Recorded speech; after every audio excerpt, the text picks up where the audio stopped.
I just want to say a few things about extraction of resources. What we're basically saying when we do this is we're going to build an extra story. When we do the substitute, we're going to build an extra story, and there are going to be extra resources, and we're going to take them out of this community and possibly use them somewhere else. And I am just not comfortable with that. I appreciate the mayor making the amendment that he did, because I'm not going to take money from the African American community and use it downtown. I'm just not going to do it. So that's it. This money has to stay in South Berkeley. It comes on the backs of the residents of South Berkeley. It comes from their years of discrimination against them. It comes from the fact that they've been driven out of town.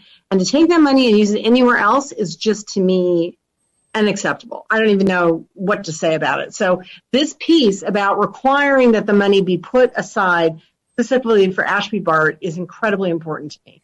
And there's a lot of needs at Ashby Bart. It's not just the housing. It's also the other elements of this plan, which we have hardly touched on, the job programs, the retention of the market, the insistence on a right of return. Those things are all going to cost money. And I want this money, any remnant, to go to that. So whichever one of these passes, I really want to see this funding directed to this community. And yeah, it might take a while to collect an adequate amount of money, but there's an endless number of needs, and some of them are smaller, as I just mentioned. So even if we were to get $1 million from one of these projects, we might be able to buy an existing building in the small sites program. There's a lot we can do with that money in this very community, and we cannot take this money from them and give it to the rest of us. That's just not feasible for me. I don't know what else to say about that. I also think that we come with different perspectives. The best use of the land is the most possible housing, and for me, the best use is the most affordable housing. They don't go hand in hand. I do appreciate Councilmember Robinson's idea that we not touch Tier 1, because I think that would be really odd to touch Tier 1 and take money that might go for, units that might go for affordable housing in the 10% and let them do something different. So I think at least not including Tier 1 is a really important concept to me if we're going to do any alteration there. Tier 2 right now represents a 40% increase in density over Tier 1, but only requires 14% affordable housing on site, or 20% total, right? That's what we're saying. Right now, Tier 3 is a 70% increase in density over Tier 1 in exchange for only 21% affordable housing. So, we're not asking that much in this plan. This plan is not going to drive anyone to penury. It's not going to make it infeasible to build. We've seen, and I'm going to ask Rick to put up the chart with the blue line again. We can see on this chart that Tier 2 has an ROI, and you have to focus on these numbers.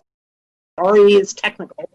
The ROI of 5.81.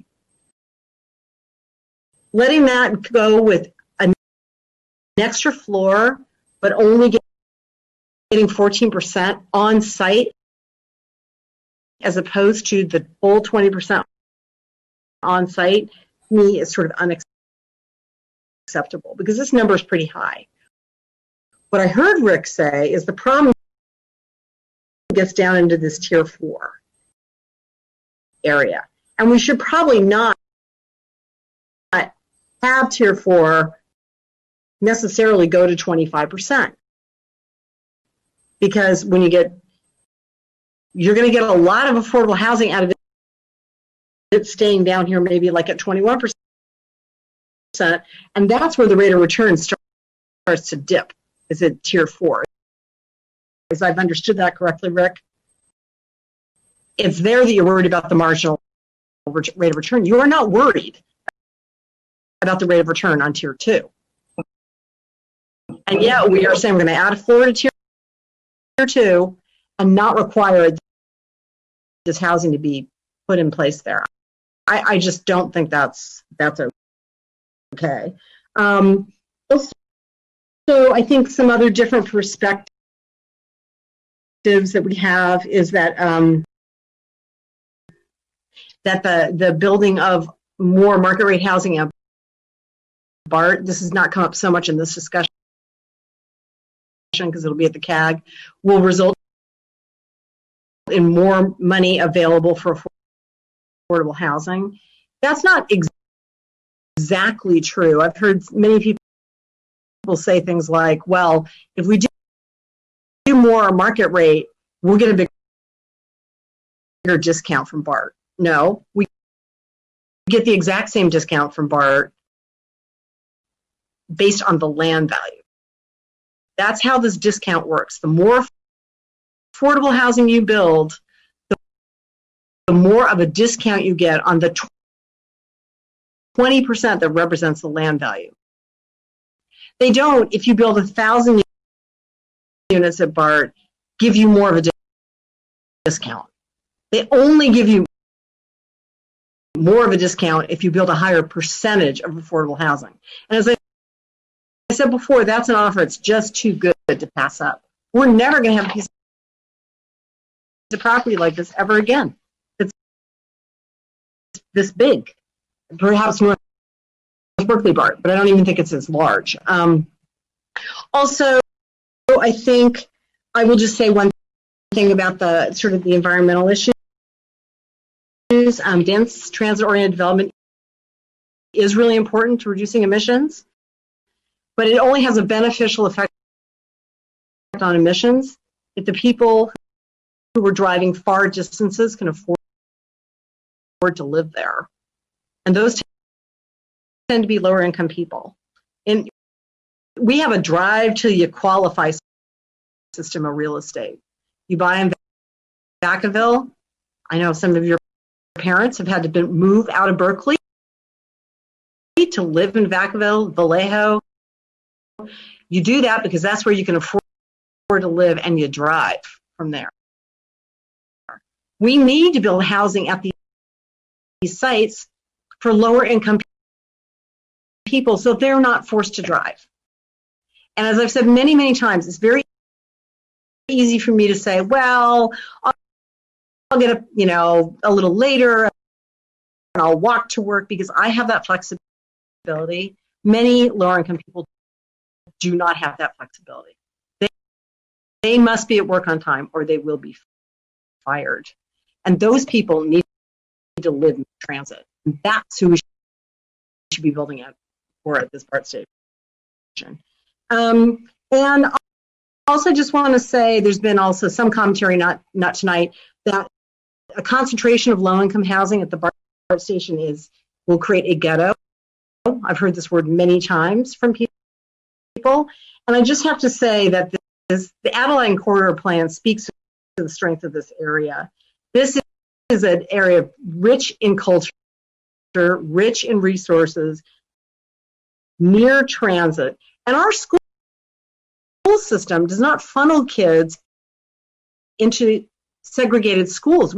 We have a system that moves kids around to reflect the entire community. So we're not, I have no concern about BART being 100% affordable housing from that point of view. The concern about it is how do we pay for it? And I think the mayor's right. That's something we're just going to need a lot more discussion. I'm not sure I can commit to the $50 million figure right now, but I can commit to the idea that any resources that are garnered from development in this area go specifically to that project. So that's what I would like to see. I don't want to take resources out of here and give them to somebody else. This money belongs to that neighborhood. And that's sort of my bottom line on everything. So I really appreciate you putting up with me being a little annoyed. And I'm going to tell you, I'm also partly annoyed because it's easy for us to sit up here and at the last day, after 6 years, say, let's just do this. When people have been spending their lives working on this plan. And this might be a really good idea. I'm totally committed to studying the extra height. And in fact, I like the extra height. But what I want with the extra height is I want more affordable housing. I'm not willing to just give that away. So, if the choices we stick with what the Planning Commission did, or we go with the extra height with no additional affordability, I'm going to have to go with the Planning Commission. If somebody suggested a schema, which I don't think we can do from the floor tonight, of the extra height plus going up to 20% on-site affordable with tier 2, I might be tempted to vote for that. Because what I'm about is the extra affordable housing. I don't really care about the height that much. That's not my big issue. So anyway, those are my comments. Thanks. Thank you. Vice Mayor Hahn.